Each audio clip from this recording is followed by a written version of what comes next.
Hey, what's up, Brandon? Nice to finally meet you, man. Nice to meet you too, bro. How have you been? I've been good. I just got done turkey hunting this morning. Um, I got my bird yesterday morning. I was just helping a buddy get on one today. So Oh man, I I'm a don't know. big hunter. Big Hunter. You guys, where is Baker actually? I don't know. I have no idea. Baldwin City, Kansas. It's just about 20 miles south. Yeah, south of Lawrence.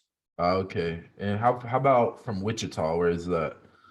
Um, it's about a 2 hour drive. It's uh Baldwin's uh like eastern central Kansas. I think a little bit north, and Okay. Wichita's south central. So it's about a 2 hour drive. Dang, you guys had the easy ride to nationals then. Yeah, we did. Man, we had like a 12-hour drive. That sucked. Yeah, That was yeah, that must have horrible. sucked. Yeah, Yeah, yeah, that's crazy. There's not too many I mean, I could be wrong, but there's not too many NAI schools that are even on the West, really. I mean, there's like a handful of you yeah, guys, but yeah, compared to the Midwest, yeah. It's a lot of Midwest schools. Yeah, yeah, for there's a crap ton, and none in the Northeast really, which is sure. kind of weird. But anyways, dude, thanks for coming on. I mean, Yeah, no problem. but Appreciate it. you're a three-time All-American. I Yeah. got that right at Yep. 174 or 184. 174. That's what I thought. I All American. I All American. My first year All American, I was at 65. A 65 pounder? Dang, you must have been a freaking huge 65 pounder. Yeah, I actually don't cut any weight. I I weigh like 176 right now. 170. Oh, dang. Yeah, I don't cut. People always say I look big.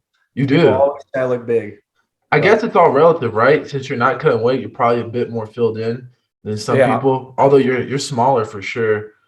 And 160, what year was that? Your first year All-Americaning? that would have been 2019. So that was the year Brett won at 65. 16, Brett Bradford won 165, I believe. The Lindsey Wilson kid. Or No, no? What?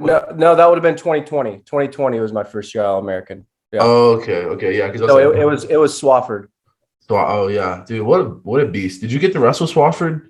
Yeah, I actually beat him the first What? time we wrestled. I beat him the first time we wrestled at the Moval Invite, Damn. and then I wrestled him, and then I lost to the Grandview kid, Bonilla, or Bonilla. yeah, I think that's his name. Yeah, Yeah, Gio Bonilla. Yeah. yeah, and I lost to him in the semis, and then I met Swafford for third and fourth, and he hit me with that inside cradle. Bro, He's got a nasty cradle. he's a nasty wrestler. I'm Yeah, honestly, and this is off topic, but I'm really surprised he transferred. I think I talked to who did I talk to?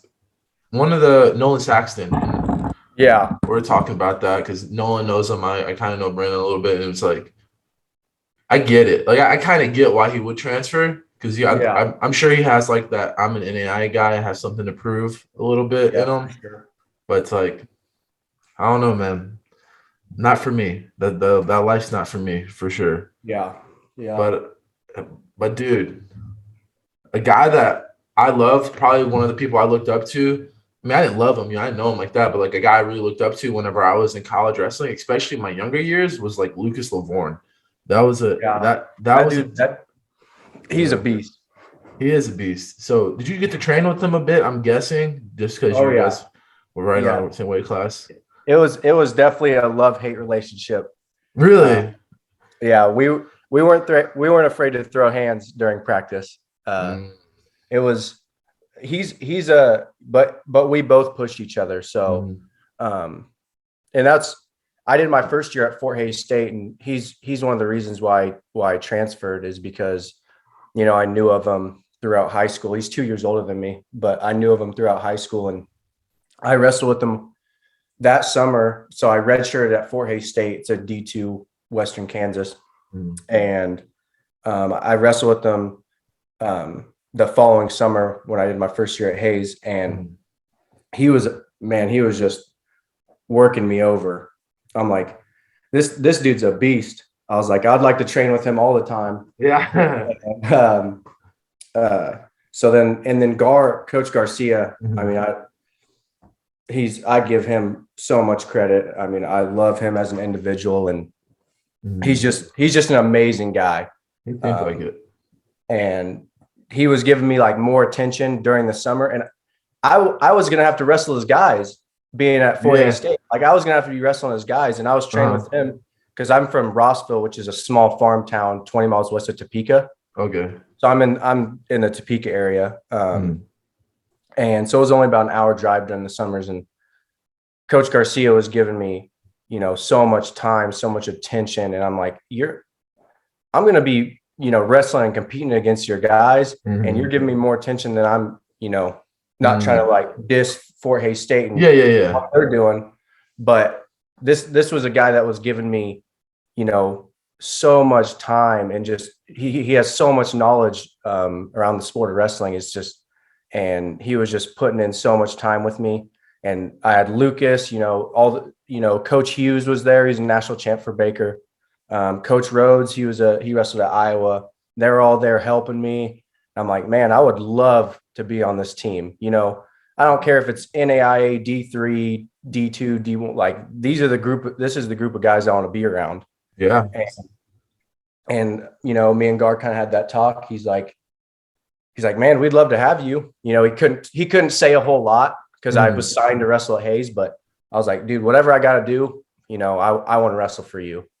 So, and then we kind of got that worked out, and then the rest is history, 3-time All-American, around great people. And, I couldn't be in a better position where I'm at. No, for sure.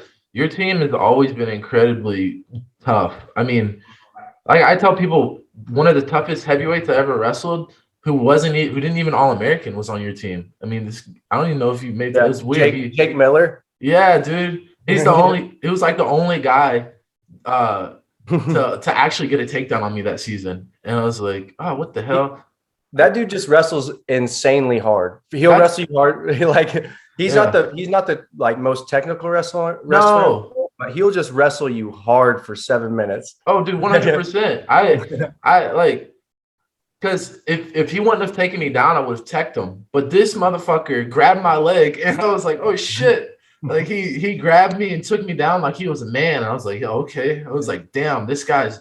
And I mean, that's why I tell my kids I'm a wrestling coach. I'm like, who gives a fuck who you're wrestling? Like you should be able to, if you're mean, if you wrestle hard, I mean, if you can grab a leg, you can usually take anyone down. I mean, there's obviously some exceptions, but like, man, that's like my only experience wrestling against Baker was wrestling against that guy.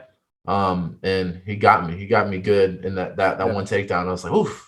Yeah. He's like, mad respect, bro. He was no bitch. And that's hard to find, dude. I mean, you probably know it too. You wrestle lots of guys who maybe like they're the guys who never really All-American or even make the net, but they fold. Like lots of the time guys like that really fold, like really fast too. And he did not, man. He did not. You All-American 3 times. You placed third this most recent year. Yeah, you had a pretty crazy third place match, I think. Yeah, it was pretty wild. Yeah, walk us through the match, dude. What happened? I mean, that was like 15-14 match. No, I think it was like 10-8. 10-8? Yeah. Man, Track Wrestling got it wrong. I think they have it on because I was just looking at it. They have it like 15-14 for your win. But I don't think that's right. It was still a crazy match, but I don't know. So 10-8. So still 10-8's a crazy match. So who was that against? How did that match go? It was against Kuntz from Lindsey Wilson. Oh, Joe Kuntz. Yeah, Joe. It was against Joe. Okay. Yeah. Yeah. And he's tough, man. I wrestled him 2 years ago at the Moval Invite. Mm-hmm. And I almost majored him. Right. And man, he improved a lot. And he did. I knew he was tough going into the match. And kind of a crazy story. Mm-hmm. Like about a month before Nationals, I was wrestling with our 84, Joe Ewalt. He was a round of 12 guy. And this other group came from the side and smoked my back knee, my left knee, and tore my MCL, like grade 2 tear. pretty bad. And I was like, man, my season's done. Yeah, My season's over. And, Gar was just like, keep your head up, think positive. Cause I was in a pretty dark place. Yeah. Like I can remember going into the locker room after the practice and I sat in there for probably about an hour and a half and just bawled my eyes out. And the 49 Dallas Kelzer, he's my best friend. He just sat in there like rubbing my back the whole time. Yeah. I know it sounds kind of weird, but it's not weird. It's not weird. I've literally been there. Not, if people know wrestling, they know, how much that sucks. And to have people like that around me, not just him, but everybody on the team so supportive, is really awesome. And, I did what I had to do, got the big bulky knee brace. Yeah. I wore that at conferences and was able to take it off at nationals. And then, so that was some adversity I faced this year. And then in the semifinals against the Grandview kid, actually, no. Hold up. In the quarters against the 1080 kid from Reinhardt, I don't know if you watched the match, but my knee like gave out. No, I didn't get to see that one.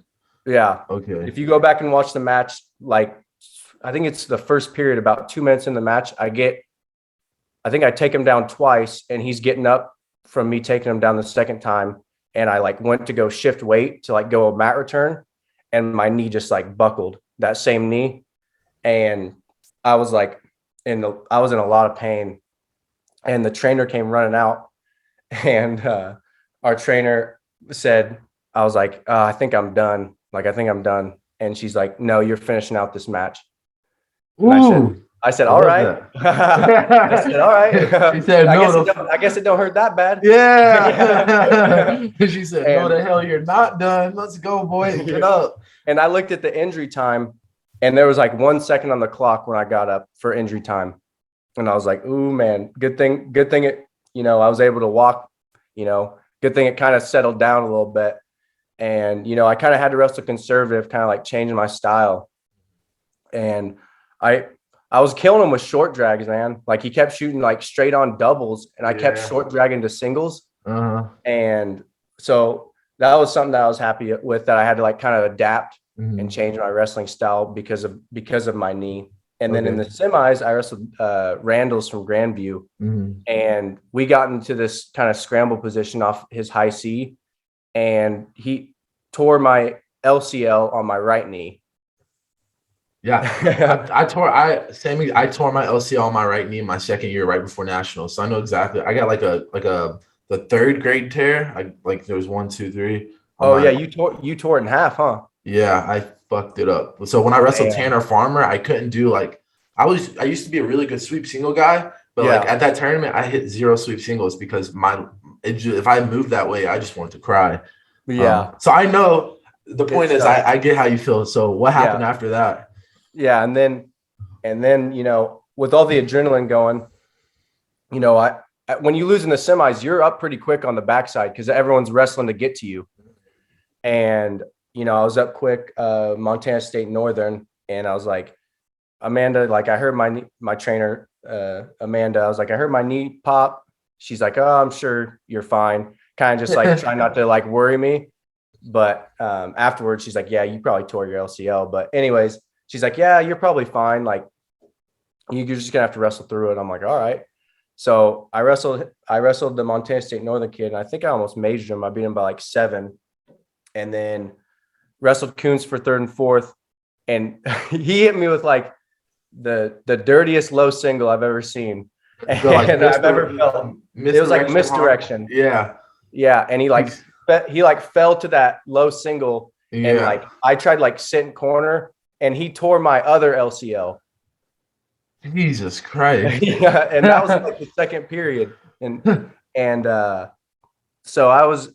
But I had so much adrenaline going, I didn't even care. Yeah, it didn't matter at that moment. I didn't even care. And I heard it pop, and he even said something on the podium. He's like, your knee good? I heard it pop. I was like, yeah, I'll be fine. He was just he's a nice kid, and he was just checking in on me. And, he's a good dude. Yeah, and but yeah, like after nationals, I could not walk. Like I was struggling bad. But Yeah, dude. I'm happy, that just builds character. All that I had to fight through, like that just makes me that much tougher. It does, And dude. yeah, now it's just kind of, I've been lifting hard. I've been doing some drilling stuff and, working on some technique in the room, just light stuff. You can find ways to get better in any circumstance. So You can 100%. So are you going to come back next year? yeah, I got 2 more years left, You actually. got 2 more years, so you can be a Yeah. 5-time All-American. Yeah, I'll be a 5-time All-American. Jeez, let's hopefully one of those is national champ. That's one of the goals. 2-time Yeah, 2-time national champ. That's right. Yeah. That's what I was going to ask you. I love to ask this question, just because it's a great question, and I feel like it's helpful for people like reflecting. Is like, well, what do you think you're going to have to do, regardless of injuries happening, to go from, third place, which is freaking awesome. Like people don't understand how awesome third place actually is. It's much better than second place, in my opinion. From third to first. So what do you think's missing or was missing this year? What do you think you'll add that hopefully will be enough? And luck is a huge part of it too, honestly. I think, if I look back and people look back on my wrestling career, I'm constantly adapting and changing and evolving in the sport. And just, if you ask anybody around me, they're going to say like, I get so excited about learning technique. Like it's something that like I get more excited than anything in the world about like learning new technique. Like, so I think that's a big thing, is just keep building on what I'm good at and then add, keep adding things to my arsenal. Keep getting good at and better at the things I'm really good at, as well as, maybe building off that and adding some more things, more leg attacks to this side, more leg attacks to that side. I developed an outside step. If you go back and watch my matches at nationals, Yeah, where I hit it like outside step. I hit it like I actually got it from Sidikov. Yeah, I love Sidikov. That's 74 kilos, right? Yeah, the dude who beat Burroughs twice. Yep. And I love watching him. And you can get so much better at the sport just by watching wrestling, and picking things up and then going in the room and then just trying them. 100%. And it's kind of like I do like a split step. So I basically hit like a lunge.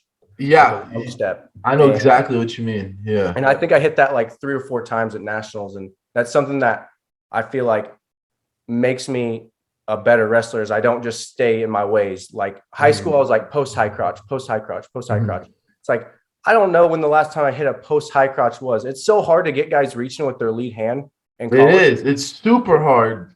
You can literally repeat that, because I tell kids that. So I have a wrestling club and I tell kids this all the time. So one of the things, like I'll smack my kids in the head and I'll be like, dude, stop reaching with your lead hand. Like that's just a horrible habit. Yeah.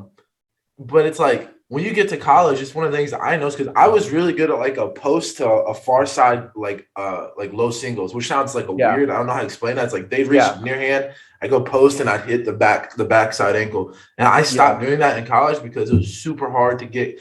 For one, like heavyweights, they're so heavy that's hard to even post on them. For two, most good guys will never reach with their, like they'll be so disciplined that they just stay in their stance and they don't ever reach with their lead hand, because lots of guys' best chance to beat like better guys is to just hold good position and hope to get a go behind, so but anyways, you continue. You love learning technique and developing your stuff. Yep. And like I said before, I got a great group of coaches around me, but really it's just, sticking with what I'm good at and adding a few things every year. I think, what I'm not going to make any excuses with my knee. I got beat by the Grandview kid in the semis, and I think if I was healthy, he still would have beat me. If I'm being honest, I'm not going to make those. I got to get better. Yeah. And that's one thing that I got to look myself in the mirror. That's why wrestling is such a tough sport. You got to look yourself in the mirror and say, what do I have to do to get better? Not say, oh, my knee hurts. You're never going to get better. I'm never going to be a national champ if I have that mindset. I got to say, because my right knee might be hurting next year, right? But I still got to win a national title. You got to overcome adversity. who knows what that kid might have been dealing with something as well. I'm sure he didn't come into the tournament 100% healthy. I'm sure he didn't. The season's a grind. It is. So, but I think just getting back to my, when I'm attacking legs, I'm hard to stop.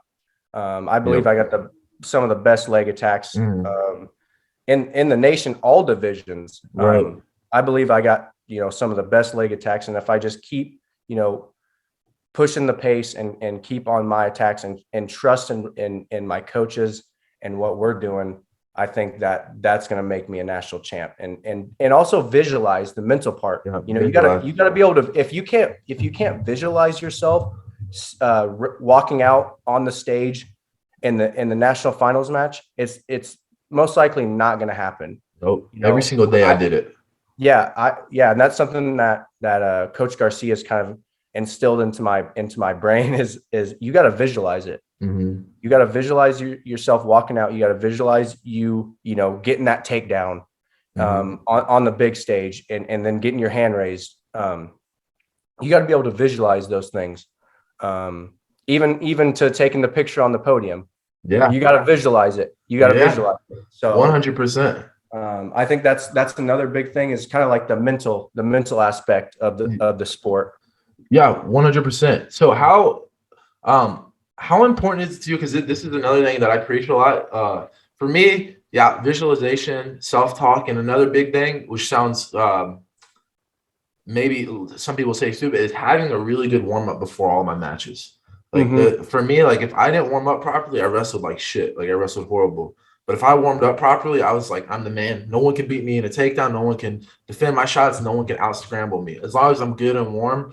It's not I tell my kids, I'm a freaking old man now. It's like, dude, having great visualization, having great self-talk, like when adversity comes along, and having a great warm-up, those, in my opinion, those three things, plus obviously having a really good training camp leading into, the national or state tournament.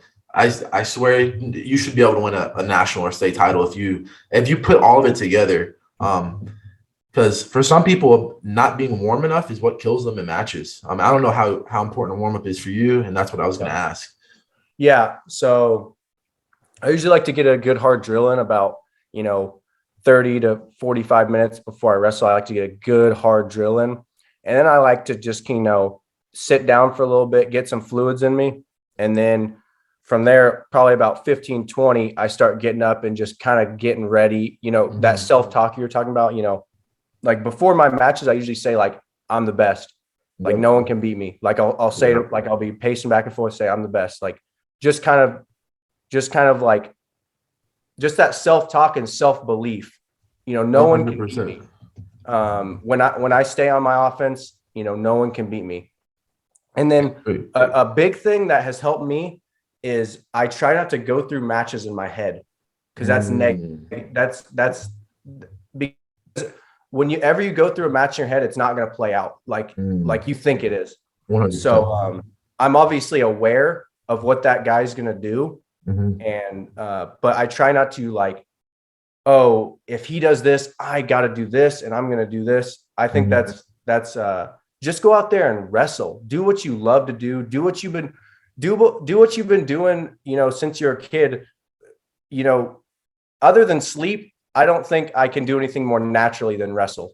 100%. I'm 100% there with you. Even now, when you're retired and you're not wrestling anymore, you're still gonna be like, fuck, like I still want to go to practices and I still want to teach, and because like you just never like, and I feel like you're a lot like me. I can see that just from talking. Is like, when your career is done and over, you're still gonna, I assume, and this is going to be one of the questions, but I assume you'll either at least have a coaching role, whether that's a part-time coaching role or full-time, because dude, it's like it's just something that we love. Like, and when you take that mindset into matches, I never plan for matches. If someone asks me, I guarantee you, if someone asks, Brandon, do you watch film? Fuck no. These guys can suck my nuts. I'm just going to go out there and wrestle and see what happens, because I believe I'm the best. I believe I can make adjustments in mid-match.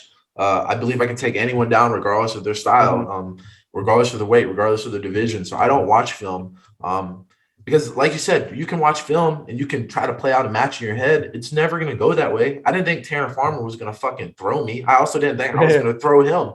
For what fucking look what happened, right? You just keep wrestling. You just keep wrestling. You do what you do. Yeah, it's unpredictable. Yeah, and and don't hold anything back. No. When I walk off the mat, I want to.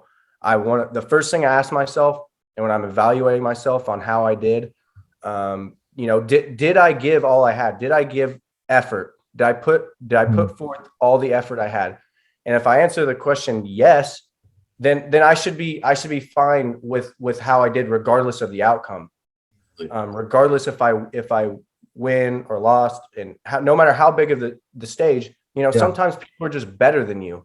Yes, sometimes that happened. That happened to me my freshman year, right? I wrestled a guy named Demetrius Thomas, who I ended up wrestling at Pitt Division I. He beat me 12-11 in the quarterfinals, and I was like, I thought I was going to be a 4-time national champ. I was like, man, I'm good. Like that's my mindset. And then he was just better. He just beat me. Like there was just nothing I could do about it. He just got me. Yeah. But yeah, like you said, you can be proud of your performance regardless of if you win or lose. As long as you give it your all. I'm going to ask you some. Another big question. Well, actually, first, before I get there, as far as like high school goes, I like to ask about guys' high school history. Not that it really matters when you're in college, but like it's good to ask because some people might wonder, did you ever win a state title? Did you ever go to Fargo, Virginia Beach, anything like that? I was a 2-time state champ, 321A, which is the smallest class in Kansas. Bunch of small schools out west. Near Hayes, and we actually wrestled in Gross Memorial Coliseum, which is Fort Hays State's Coliseum. So that's why the coach there started talking to me, because that's where I wrestled my state tournament at. And I was a 4-time state placer, 4th, 2nd, 1st. So, and really, kind of my whole career, I battled adversity. I did wrestle Fargo, I think sophomore year, cadets, and I think I went like 2-2 in freestyle and then lost in the blood round in Greco. So, I mean, not too bad. I think I was on the bottom side of cadets. So, but I've had four knee surgeries on my right knee. So I had 3 in high school, and then I've had 1 in college. So just my whole career, I've battled adversity, but I think through all of that, it has made me, I wouldn't want it any other way. Sure. I feel like I'm so tough and so, calloused from those experiences,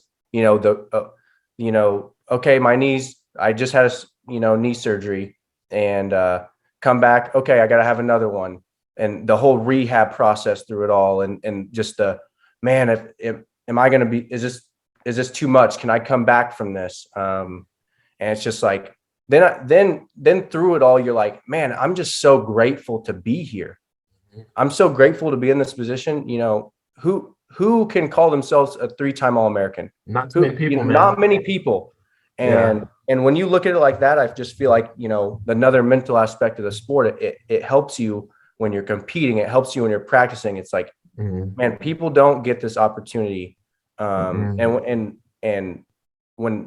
when it comes to you, when the opportunity comes to you, you got to rise to the occasion and go take it. Right there.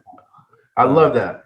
I love what you just said. Sorry to interrupt you. No, you're good. But that's huge, because when you're an All-American and you're in the room, unless you're, no offense, but unless you're a piece of shit, you like hold yourself to a good standard. I've met some pieces of shit too, to be honest, who are like, they're just good at wrestling and they happen All-American.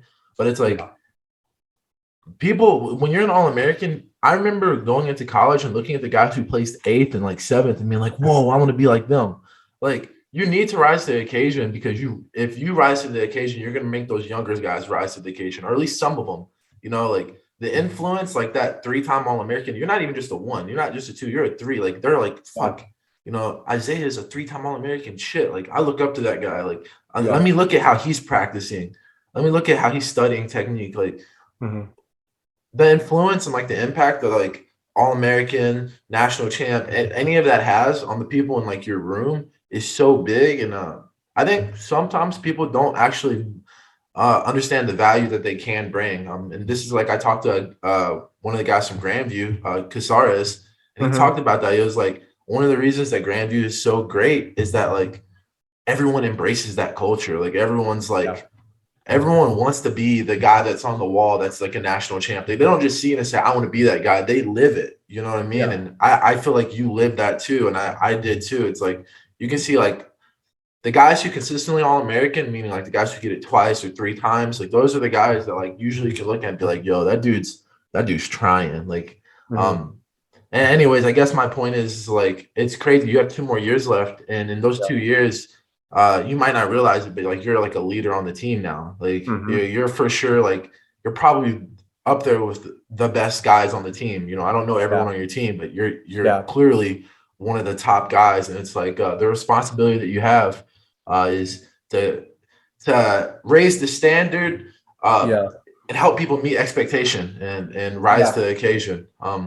That's just a little rant. I just was like, boom, oh man, he said rise to the occasion. I was like, you're right. Just creating that culture, Coach Garcia sets the example, not just through his wrestling career, but his lifestyle. He's not being an idiot outside the wrestling room, and people know that. He doesn't just talk it, he lives it. And that's something that has really rubbed off on me and resonated with me, is that, if I want people to look up to me, I can't just talk about it. I have to live it. I can't be an idiot outside the wrestling room. I got to show up to class. I got to get good grades because people are looking up to me. People are seeing what I'm doing. If they see, there could be a freshman coming in. If he sees me not going to class, slacking off in practice, he's like, oh, I can be a 3-time All-American if I do this. No, that's not what it takes. It's discipline, hard work, dedication. And Coach Garcia, everyone laughs, but after nationals, he's like, man, I'm so proud of you. We had this team meeting. He's like, here's a guy that's, talking about me as, not the most athletic guy. He's not the fastest. He's not, he just doesn't have that God gifted athleticism and explosiveness. But his attention to detail and his just grit and hard work and dedication. That's why he's so great. And that's why he's able to, win those close matches and go get it and, rise to the occasion. That's why he's able to do that, is because what he does outside of competing, everyone sees competing, but there's a lot more that goes in the sport than just going out there, putting your singlet on, putting your headgear on, putting your shoes on, stepping to the line. People don't realize everything that goes into, wrestling. It's a craft. And that's something that I enjoy is you can always get better at wrestling. There's never a time where it's like, oh, I've gotten to, I've reached my full potential. It's like, that doesn't happen. And that's one of the beauties of wrestling. Yeah. So. No, dude, I totally agree. Yeah, man, 100%. I totally agree. And that's one of the reasons, crazy enough, I was asked, like, why didn't you come back for that extra year? I'm like, me. And I'm like, man, I don't think I have it in me anymore to get. It's like guys are like, people don't realize how hard it is to All-American to win a national title. And I get asked all the time, like, why don't we come back? I'm like, man, people don't realize how, even though it's at heavyweight, I would definitely say it's not even close to the hardest weight class. There's still guys out there who are even in the NAIA who can beat me if I'm not on point on the day, right?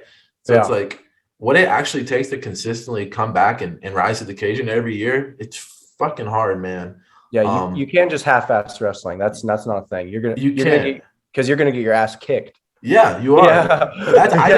I didn't have the heart to do the grind anymore, to be honest. Like I was like, man, I did it. I was like, I could have came back easily, no problem, But the thing was just like, there's guys like you out there, you know what I mean? Like guys who are still gonna be trying. You're gonna be trying to beat me. Like, I assume I don't think Randall's is coming back, but if he was coming back, you'd be trying to beat. You'd still be making your adjustments to try to beat him. And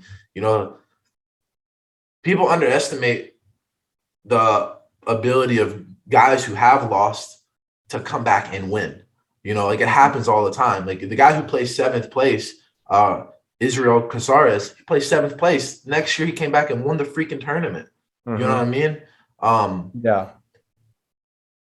It takes like the all-in mentality to be a champion, like 100%. And just because you placed 3rd this year does not mean that you'll place 3rd next year. If you don't buy in, you could place 8th. You could not place, Sure. But if you do buy in and you push it a little bit harder and you do the right things and your injuries are good, you could freaking major the guy in the national finals. You could pin the guy in the national finals. It's like it just takes a lot. A couple more things here. Why did you choose the NAI? You said you were D2, right? At Fort Hayes. Yeah. Did you feel any stigma going to the NAI? What made you say, yeah, it's okay, cool. I'm cool going to the NAI? No, I don't. I think Good. you can reach your full potential places outside of a Division I school. I don't think that, I always think if you're not happy somewhere, how are you going to get better at wrestling? If you're not happy, if you don't enjoy your team and all that stuff, and you don't really resonate with the coaching staff and get along with your teammates, coaches, et cetera, you're not going to get better at wrestling. And Baker was a place that, that's, I was the first few months I was there, I was like, man, this is my family. Yeah. I don't want to wrestle anywhere else. I don't want to be anywhere else. Sure, don't want to be at a Division I. I want to be here. I want to be right here. And not because, I don't think I'm tough enough for Division I. Of course. I think I'm plenty tough to wrestle at the Division I level, but this is my family. Yep. And I don't want to leave them. And, I love everyone on my team. I just feel like, this is my family, and I've created a special bond with these coaches, and also, the college, the small class sizes. I feel like I'm getting a better education here at Baker, and just all that. I don't think you need to go to a D2, D1 school to reach your full potential. Yeah, I agree completely. I mean, I was a big dummy in high school, so the NAI really helped me out. I mean, I only had like a 19 on the ACT. I don't know if you guys take the ACT or the SAT, but yeah, I think I was at a 19 as well. Yeah, so it's like I'm a dummy. Everyone called me a dummy, and it's like I know I'm a dummy. So it's like I'm not as dumb as I used to be, but like because I got through college. But going into college, like Lindsey Wilson was like, we don't care. Like we don't get, like we're gonna help you out here. And then eventually, I learned how to study and do stuff, and I made it through college and had pretty decent grades and stuff. And the small class sizes really helped me out a lot. I mean, we had max 30 people in a class, and honestly, most of the time it was like 15 people. And it just helped a lot. And then, like you said, it's like the schools are usually so small. I don't know how big Baker is, but Lindsay had about 2,000 students. So Yeah. it was like usually NAI schools are like 2,000 to 3,000, maybe max 4,000 students. I think we have 900 on campus, but I don't know about like the full attendance. Yeah, we're small. Yeah, exactly. Lindsay probably had around 900 on campus, right? But then they had like some people online and whatnot. Yeah. But it's so easy, I feel like, to be attached to like your wrestling family and to bond with the people who are there, because it's kind of your only option, really. For us, it was like go out to the lake, play golf, go do workouts together. Like there wasn't much to do. It's a small country town, Columbia, Kentucky was.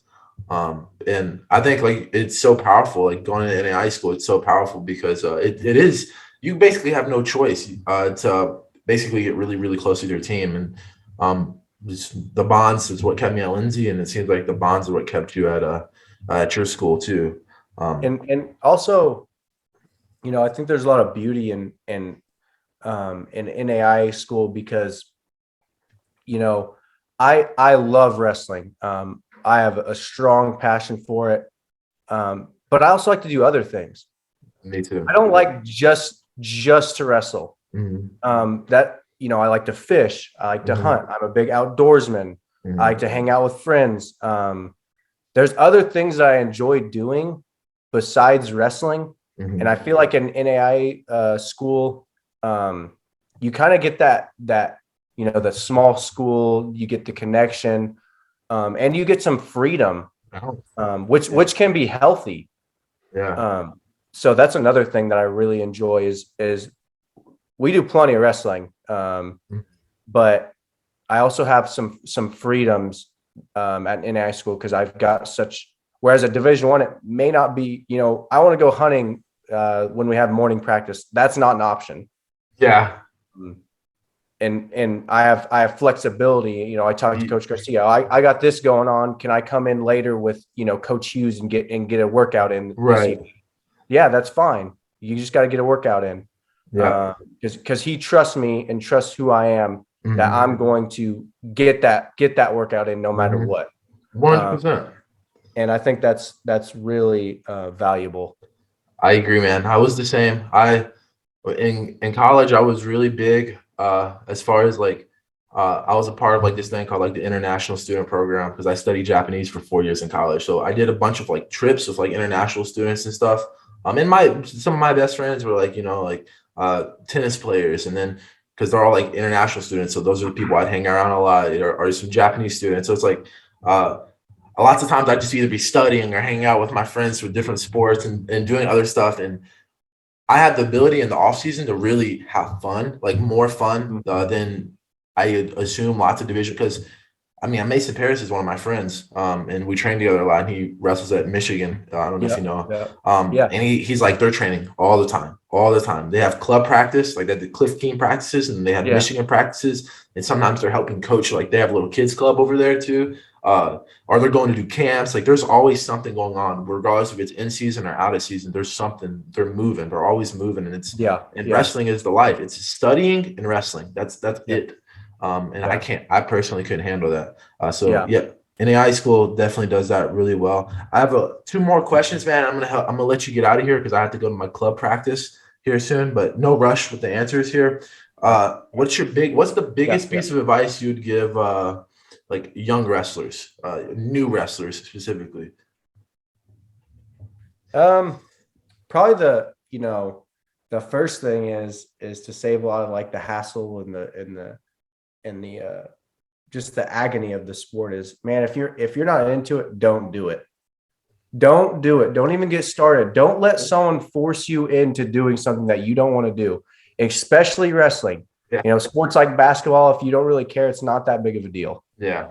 It's not that big. But if you don't have a passion for wrestling, it's no fun going out there and getting your ass kicked in front of thousands of people every match. That's no fun. So I feel that's the first, piece of advice I'd give to I'm thinking of my kids if I'm ever blessed to have kids. That's what I'm going to tell them. If you don't want to do it, I'm not going to force you to do it. Just because I, was a good wrestler doesn't mean, I need you to be a good wrestler.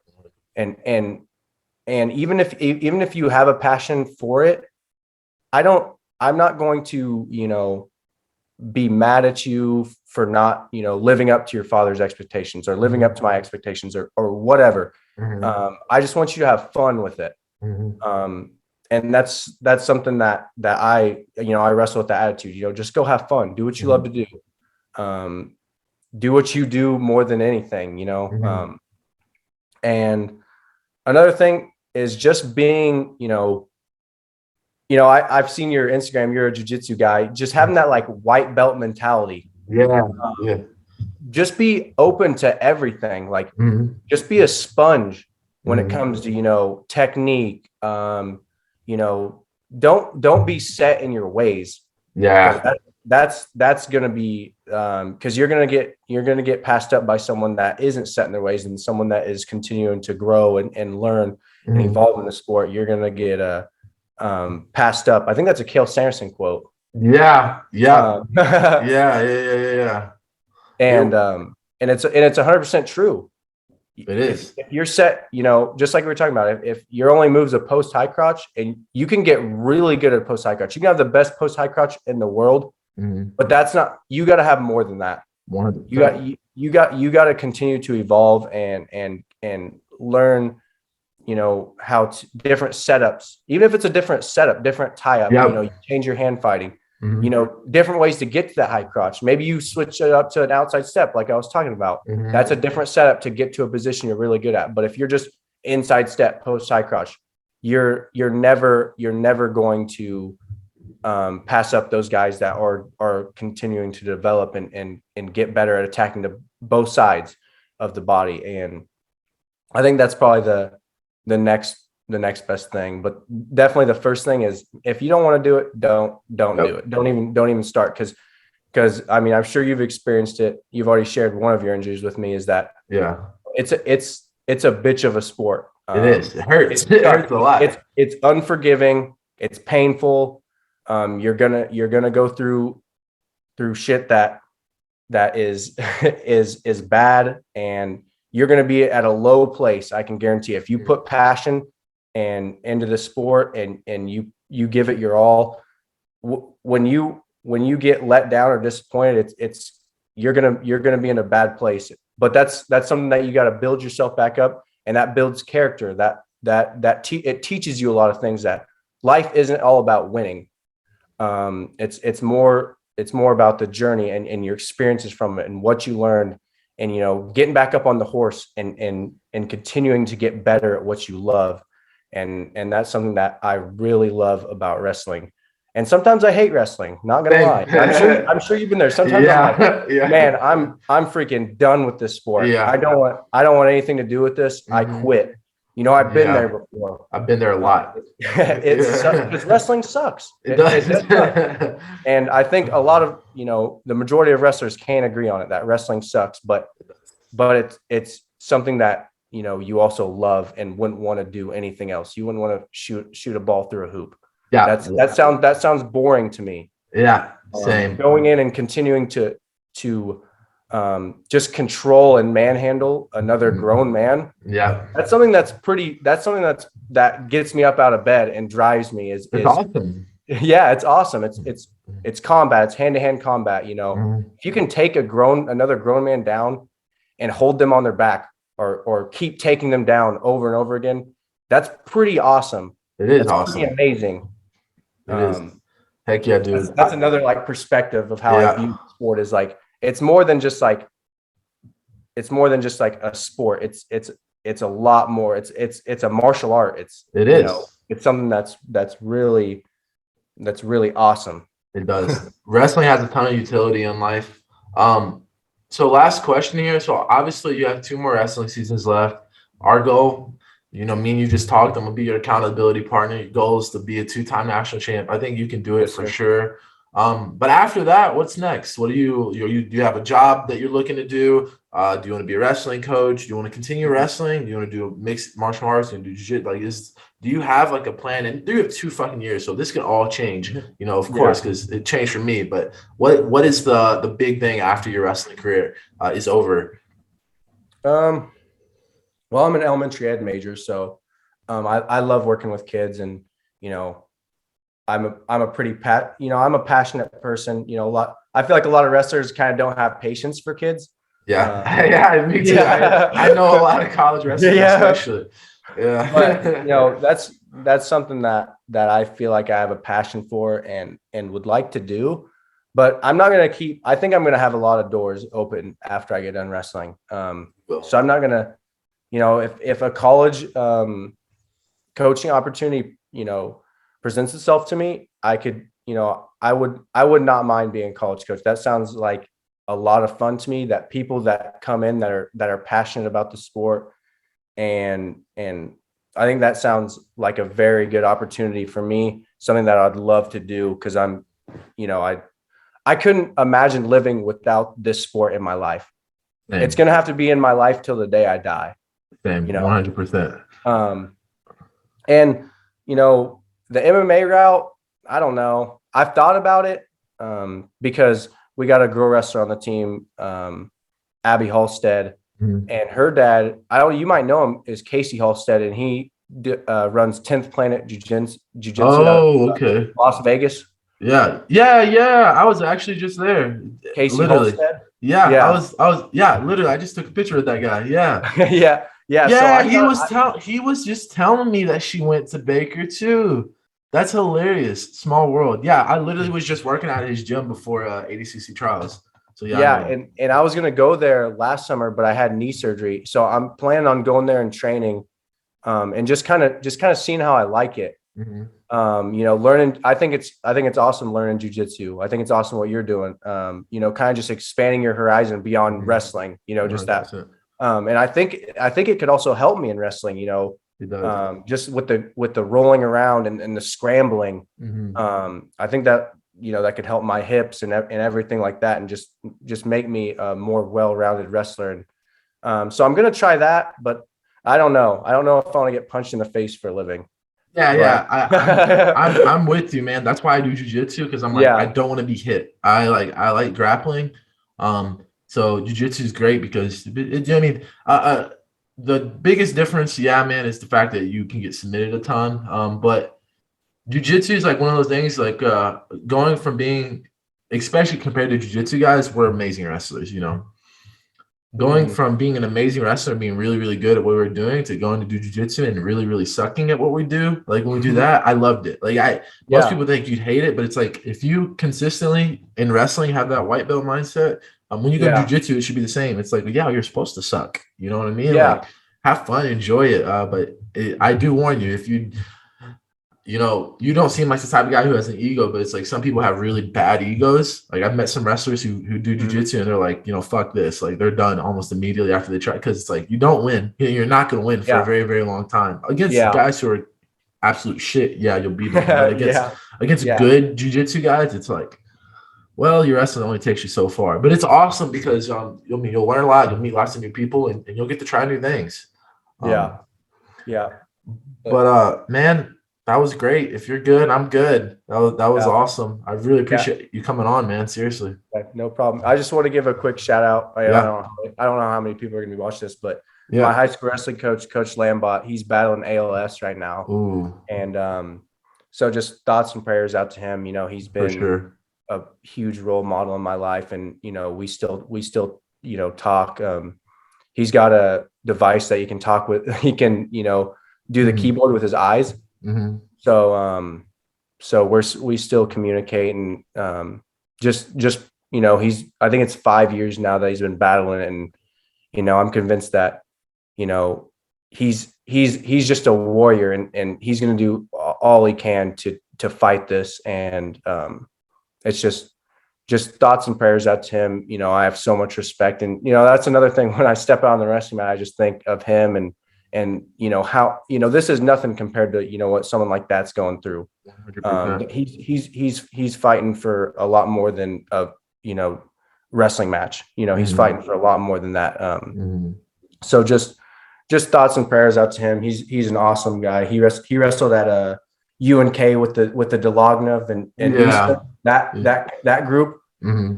So he's just a really good guy, and has helped me so much in this sport. So man, just kind of want to end on that, and just give him a little recognition, because man, love him to death.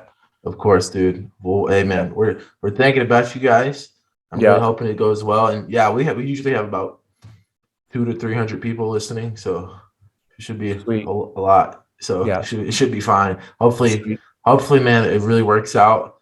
That's another a great perspective I'd like to close on, is that we're so much more than wrestling, and lots of people get really nervous and really scared going to wrestling matches, and you just kind of got to shift your perspective and be like, man, I'm so lucky, I'm so blessed, I'm in such a great position in my life that I have the ability to do this, because people are fighting stuff like that. There's a lot of other things people are fighting for. People live in different countries that are not so great. We could be in Ukraine, we could be in Russia, we could be in China. There's a lot worse things to happen than that could happen or could have happened than losing a wrestling match. So when you think about all that and you shift your perspective, wrestling becomes a lot easier. For sure. But heck yeah, man, I really appreciate it. It was seriously awesome. I mean, this was a great podcast. Seriously, thanks for coming on, man. Yeah, thanks for having me. Got a lot of respect for you, man. Yes, sir. Likewise. See you later, man.